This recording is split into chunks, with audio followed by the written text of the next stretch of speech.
আওয়ামী লীগের বিরুদ্ধে রাজগঞ্জ সাহেব কাচারি বাজারে আজকের এই তাৎক্ষণিক প্রতিবাদ মিছিলে প্রথমেই স্মরণ করছি মরহুমা বেগম খালেদা জিয়া এবং বিএনপির প্রতিষ্ঠাতা শহীদ প্রেসিডেন্ট জিয়াউর রহমান।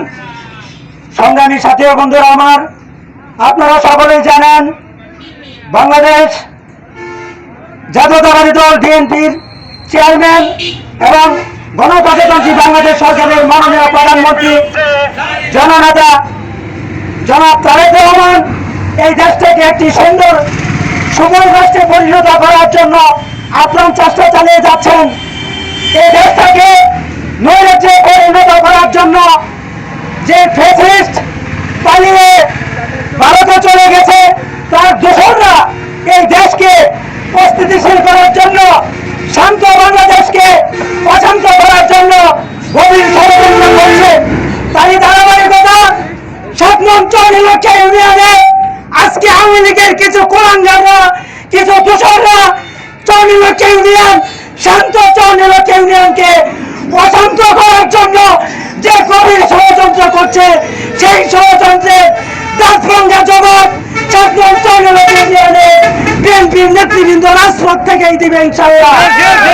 সংগ্রামী সাথী বন্ধুরা আমার, যে নেত্রী স্বৈরাচারের নেত্রী পালিয়ে ভারতে চলে গেছে তার দোসররা যেন বাংলাদেশে অশান্ত করার পরিবেশ সৃষ্টি না করতে পারে আমরা সবাই সজাগ থাকবো।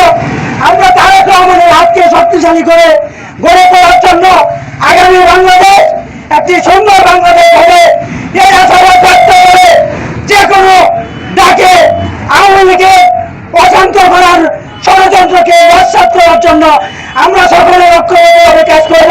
7 নং চৌনিলক্ষা ইউনিয়ন একটি বিএনপির বড় ঘাঁটি। কিছু আওয়ামী লীগের দোসর 7 নং চৌনিলক্ষা ইউনিয়নকে মানে একটা অরাজকতা সৃষ্টি করার জন্য খুব পাইচার করতেছে।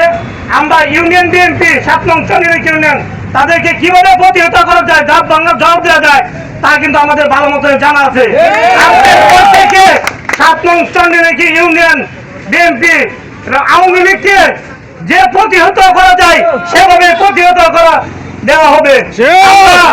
রাজপথ থেকেই তারেক রহমানের হাতকে শক্তিশালী করে করব এবং সোনার বাংলাদেশ তারেক রহমান যেভাবে এগিয়ে যাচ্ছে আমরা তার হাতকে আরো শক্তিশালী করব এই আশা ব্যক্ত করে আমার সংক্ষিপ্ত বক্তব্যকে শেষ